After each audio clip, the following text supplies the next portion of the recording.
Okay, over here we have our first two pattern pieces.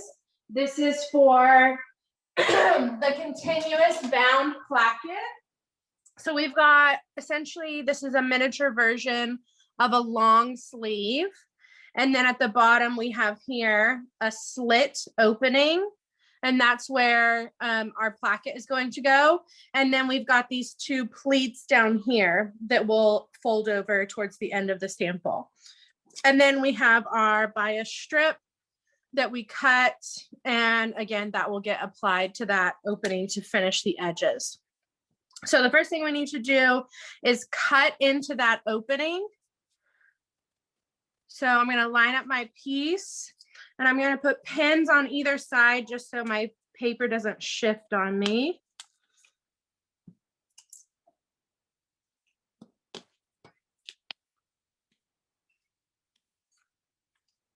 Okay, and then I'm going to cut through the fabric up to the top of that little slit opening. Okay. So now we should have our little slit right there. The next thing we need to do is mark on this because we're going to ultimately apply our bias strip. We need to know where our seam allowances are. So I'm going to get my disappearing ink pen, or you can use chalk, either is fine, and my ruler. Okay, so on either side of this slit, I'm going to mark the 1/4 inch seam allowance.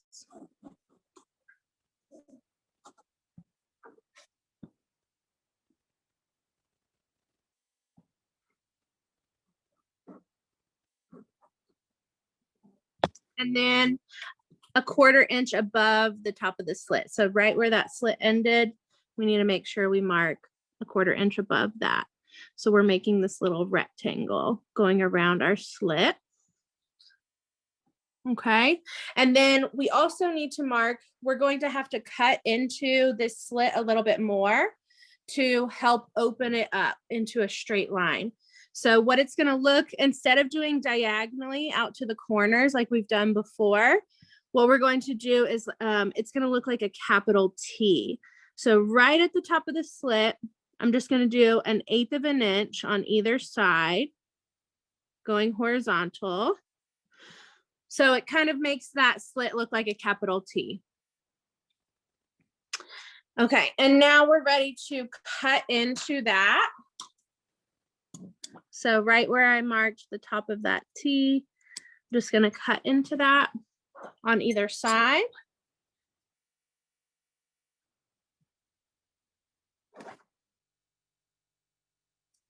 There we go.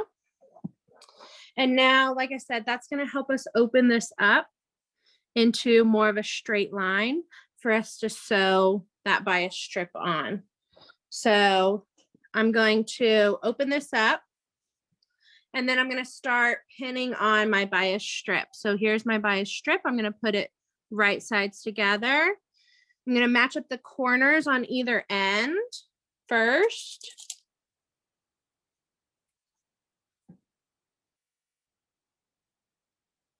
And then the rest of it, we're going to flip over and pin from the other side because we need to see the shirt area. So flip it over. And now this center right here, this is going to be the part where we have a little bit more of a challenge to make sure that all of this excess here does not turn into a tuck. So what we're going to do first is I like to split it where those little corners are of your T where you cut into. I like to split that fullness about in half so that it looks like two big pleats going on either side. And right in the center, it should lay flat for you. So I'm going to get that flat portion, get my raw edges all the way up to the edge of my bias strips. You'll see it almost looks like this little little rectangle cutout. So the raw edge of my slit is meeting the raw edge of my bias strip, but right here where we cut that capital T, it won't quite come all the way up to the edge. Okay, so as long as the edges here are meeting, you're good. but I split that fullness in two so that the middle is flat, and that is right where I pinned on that flat portion. Okay, now let's pin the rest of this.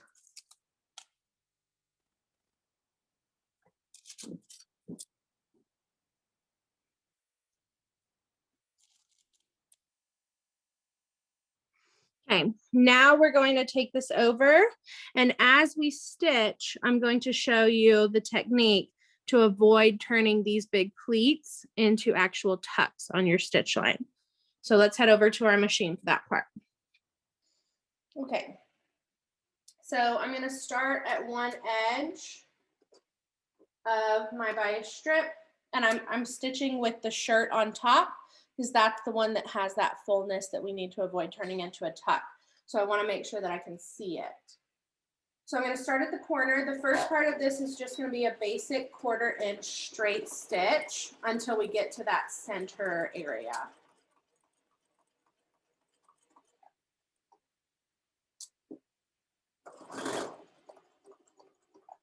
So right here, let me flatten this out. So right here is where my first big pleat is.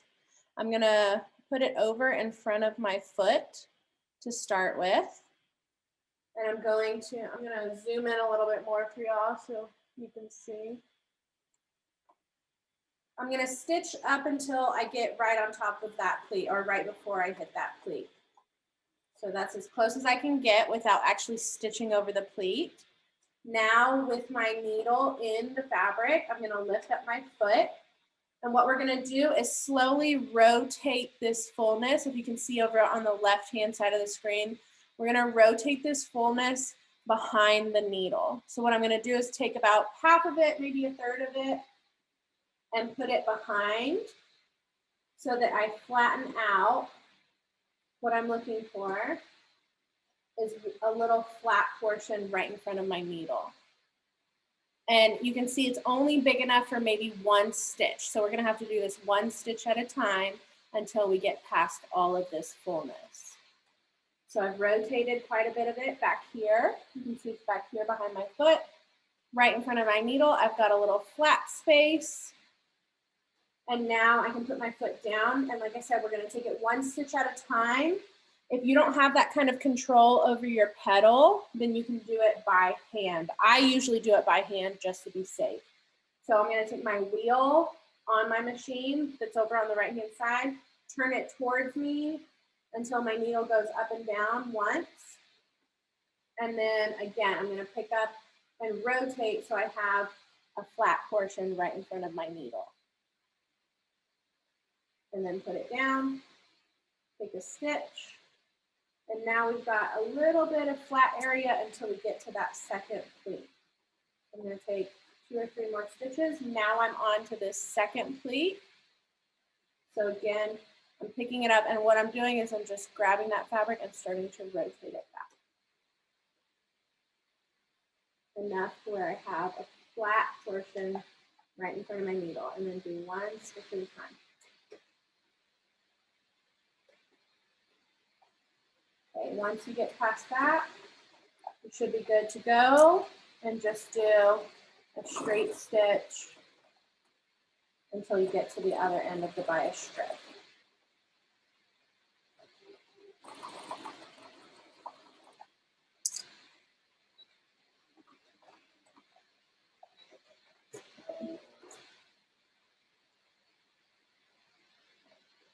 So there, you can see from this side, you can see where I've got this kind of curved stitch line.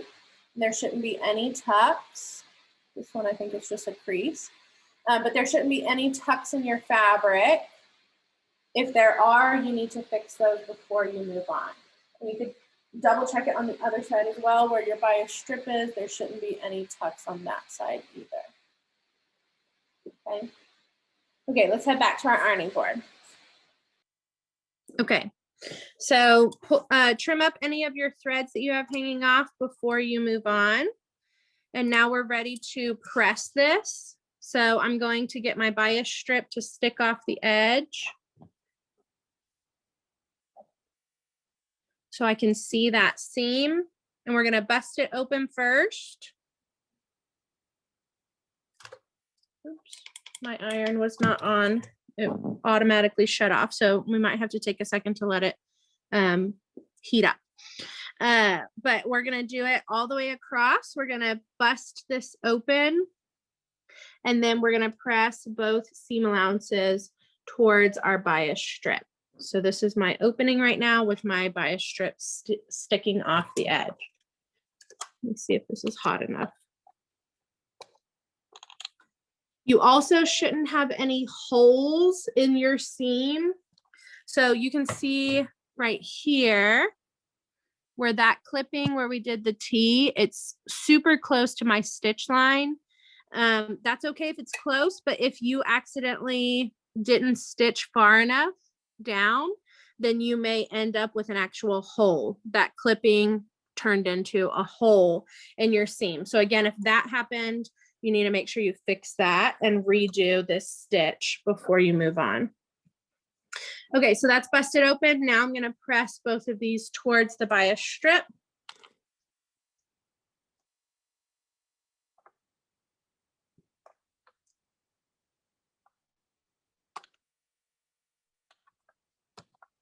And now we're going to start wrapping our bias strip around our seam allowances, and then ultimately we'll tuck in the edge so that all of our raw edges get hidden inside that bias strip. So the first thing we need to do is right where our raw edge of our seam allowances, we're going to fold our bias strip right there. And press it.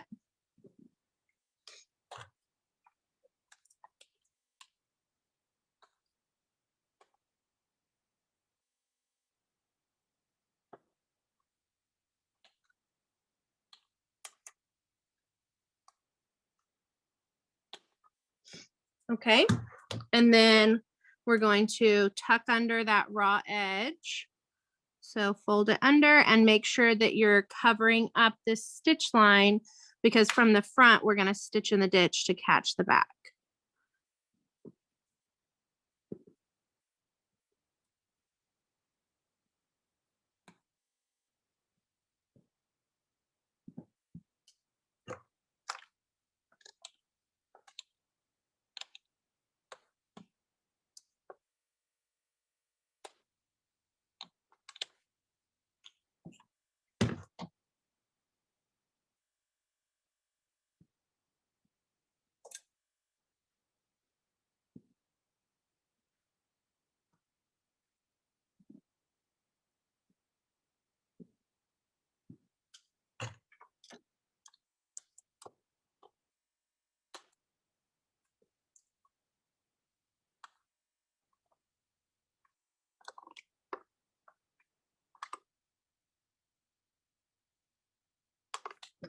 Okay, so right now, this is what it should be looking like.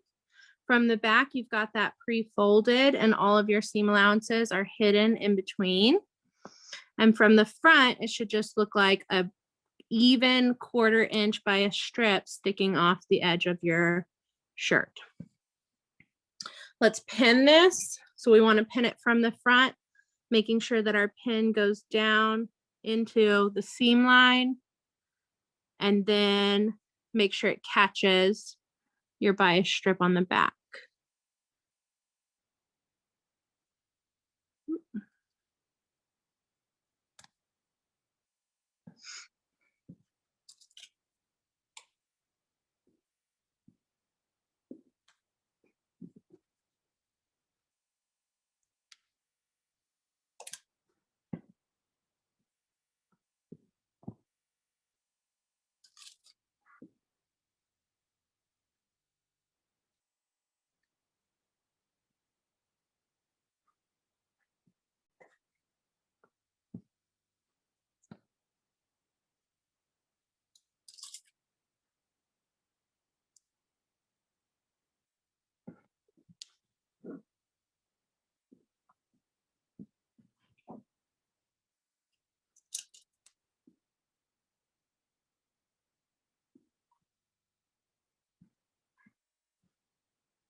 Pinning is very important on this one because as you go, your bias strip will want to unfold itself. So you got to have those pins in the proper place to keep it from unfolding. Okay, so now that's fully pinned. Let's take that over to our sewing machine. And from the front side, we're going to stitch in that seam line or that ditch, and it will catch the bias strip on the back.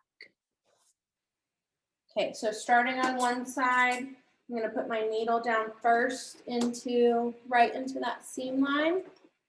And then we're just going to follow along. And I like to use my finger to kind of feel underneath and make sure that I can still feel the back side of my strip. Make sure that I'm going to catch it as I go over it and that it's not too short.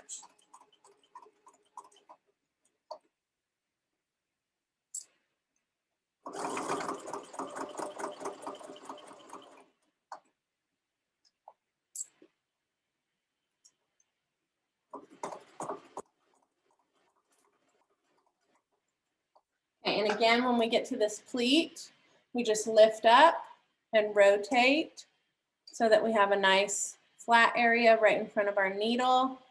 We can do a stitch or two at a time until we get past all of that fullness. Should be a lot easier to do the second time because you've already got a stitch line established from the first time you did it. So I'm doing these by hand, just until I get past those pleats.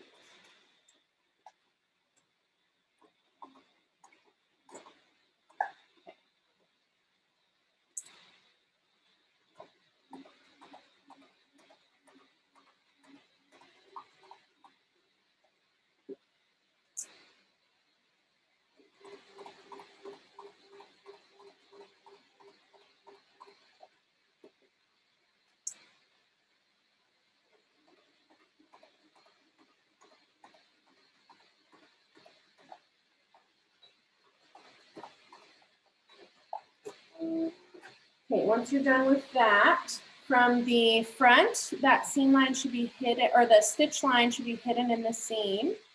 And from the back, it should be fully catching your bias strip.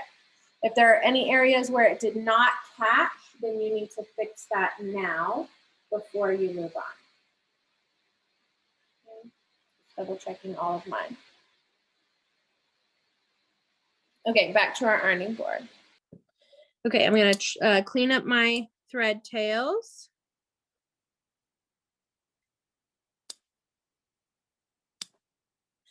And now this bias strip right now should be sticking off the front, and it kind of folds in half at the top of that slit, but we want that to sit on the inside of our shirt. So I'm just going to flip over to the back, grab that bias strip. So now it's sticking up on the inside, and again, fold it in half. The ends should meet down here. So I know I'm going directly in half. This is what it's looking like right now. And then we're going to stitch a little diagonal stitch across the top fold to keep it folded towards the inside of the garment. So I'm going to put a pin right here. There we go. And I'm going to mark it so you can see where I'm about to stitch. I'm going to go from this corner diagonally out. From the inside top corner, diagonally out. Okay, let's go stitch that on our machine. Okay, so starting from this inside top corner, we're going to go diagonally out. And again, this just keeps it folded and keeps it pulled towards the inside of the shirt so that it doesn't flip to the outside. So I'm going to do a little back stitch and then go to the other side and do a back stitch. So your back stitches on this one, since it's such a short seam, may even overlap. Okay. So there's my little diagonal stitch to keep it folded. Back to our ironing board again. Okay, I'm going to cut off these little threads. Now we're just going to finish up this sleeve so that it looks nice and professional. We've got that bias strip folded towards the inside with that little stitch keeping it closed at the top. What's going to happen, the way this is going to close, is that the one that's on the right-hand side, towards the shorter side of the sleeve, this is the back of the sleeve, that one's going to stick off the edge. And this one on the front is going to get folded right on the seam line. So right where that understitch, or not understitch, the stitch in the ditches, we're going to fold it and press it, and they're going to stack one right on top of the other. So I'm going to fold it back, stack it on top, and then press it. And what it's going to turn into is it's going to look like a faux pleat.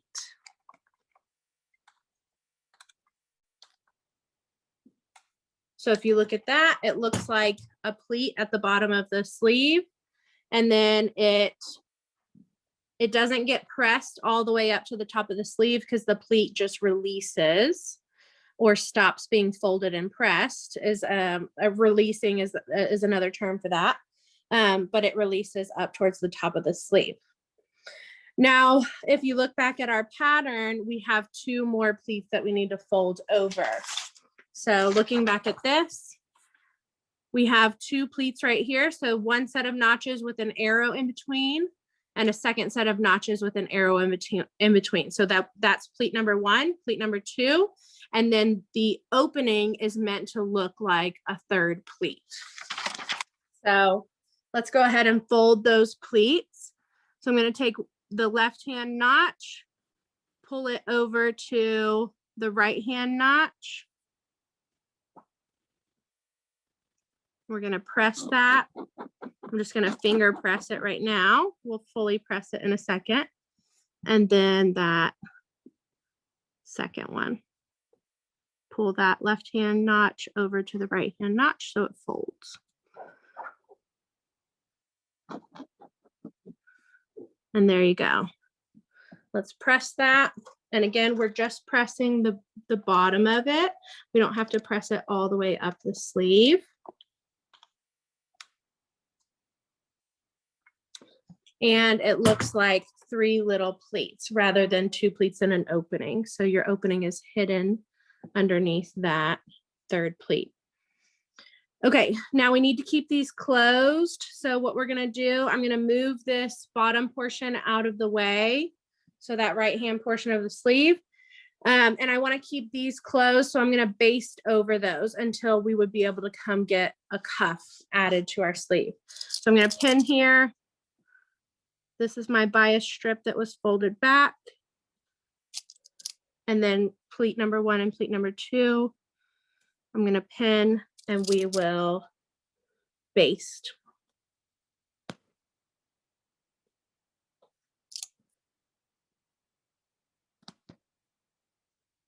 Okay, let's go baste across those 3 to keep them shut. Okay, so we're gonna do this at a 1/2 inch because that's what our cuff would be attached at later on. So again, I've got underneath here, I've got my bias strip that was folded back, pleat number 1, pleat number 2. I'm gonna push my stitch length up to a 4 for the basting. And then just stitch across all 3 of those.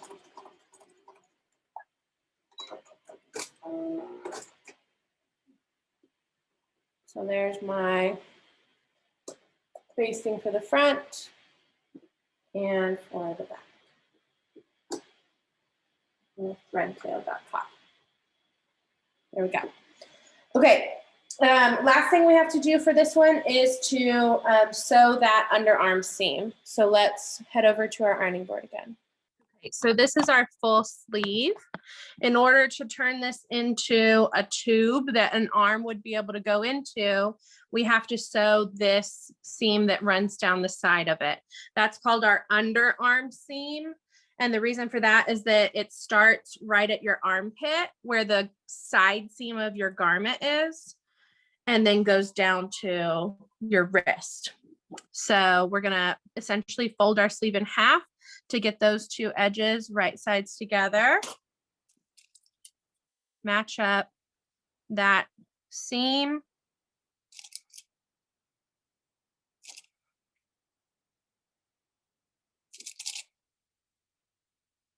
And then we're gonna go stitch that together at 1/2 inch.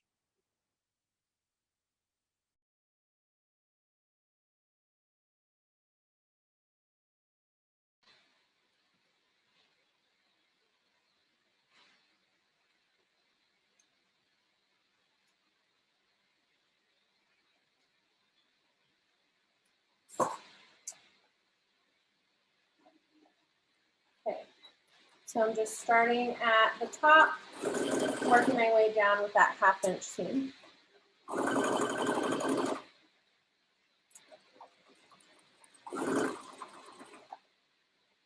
Oh, I forgot to turn my stitch length down. So I'm still at a 4. Make sure that you turn yours down, back down to a 2.5 before you do this seam.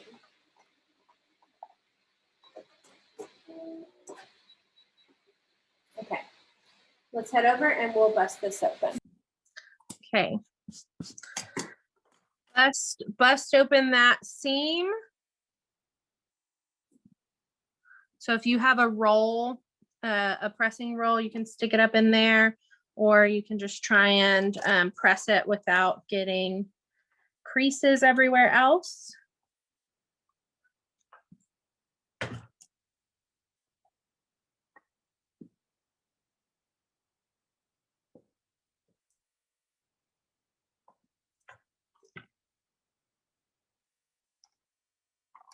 Okay.